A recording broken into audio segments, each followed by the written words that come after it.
ये बताओ ये क्या है, मेरे हाथ में क्या है? ये व्रत मान लो, ये तुम्हारे घर की एक रोटी मान लो।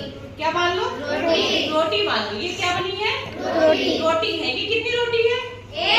एक रोटी है ना। अगर तुम लोगों ने कभी आधी रोटी खाई है? इसके दो हिस्से करके खाए हैं? मान लो इस रोटी के कितने टुकड़े कर दिए जाए? 2 टुकड़े कर दिए जाए और एक टुकड़ा उठा के क्या कर दिया जाए? तुम्हें दे दिया जाए। एक टुकड़ा तुम लोगों को दे दिया जाए। तो ये बताओ ये कितनी रोटी है? कितनी रोटी है? आधी रोटी है। लेकिन आधी को कैसे लिखा जाता है? कैसे लिखा जाता है? देखो एक रोटी के कितने हिस्से हैं? 2 हिस्से हैं। तो हम लोगों ने एक रोटी के कितने हिस्से किए? 2। तो हम लोग आधे को कैसे लिखेंगे? 1/2 लिखेंगे। अगर ऐसे ही हमारे पास मान लो कोई एक रोटी को जिसके कितने हिस्से हो? 4। कितने हिस्से हो? 4 हिस्से हो। तो एक हिस्सा अगर मान लो तुम्हें दे दिया जाए तो बताओ, एक हिस्सा तुम्हें दे दिया गया है ये रोटी का, तो कितना? 1/4 कभी घर पे खाए हो? जिसको तुम लोग खाते हो एक रोटी आधी की आधी समझ लो। तो उसको एक रोटी के कितने हिस्से किए गए हैं?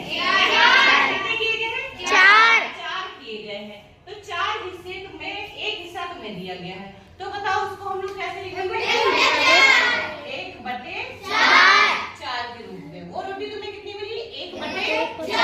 अच्छा एक रोटी के मान लो 3 हिस्से ही किए गए हो, एक हिस्सा निकाल देते हैं और एक हिस्सा जोड़ देते हैं इसमें इसके साइज का। तो अगर एक रोटी है इसके 3 पार्ट किए गए हो, अगर एक पार्ट तुम्हें दे दिया गया हो तो इसका मान कितना होगा? एक रोटी के कितने हिस्से हैं? 3। तो इसको कितना लिखेंगे हम लोग? इस हिस्से का मान होगा 1/3। ठीक है, तो इसको हम लोग लिखेंगे 1/3। अगर ऐसे ही रोटी कोई हो जिसके 6 हिस्से हो, कितने हिस्से हो? 6। उसमें से एक हिस्सा तुम्हें दे दिया जाए, 6 हिस्से हैं। देख लो गिनकर सभी लोग देखो इसके कितने हिस्से एक रोटी के? 6 पार्ट हैं इसके। ठीक है, और इसका एक पार्ट तुम्हें दे दिया जाए। 6 पार्ट है, 1 2 3 4 5 6।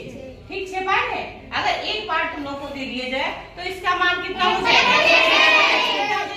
1/6। इस हिस्से का मान हो जाएगा 1/6। तो इसको हम लोग अपने दैनिक जीवन में भी मान लो, अगर तुम्हारे घर में खेती होती है या फिर कुछ भी होता है उसके हिस्से किए जाते हैं। नहीं, एक मकान के 2 हिस्से किए जाते हैं। जैसे पापा लोग 2 भाई हैं तो आधा मकान पापा को, आधा मकान चाचा को, तो आधा आधा दे दिया जाता है। तो आधे को हम लोग क्या लिखते हैं? 1/2 और 1/3।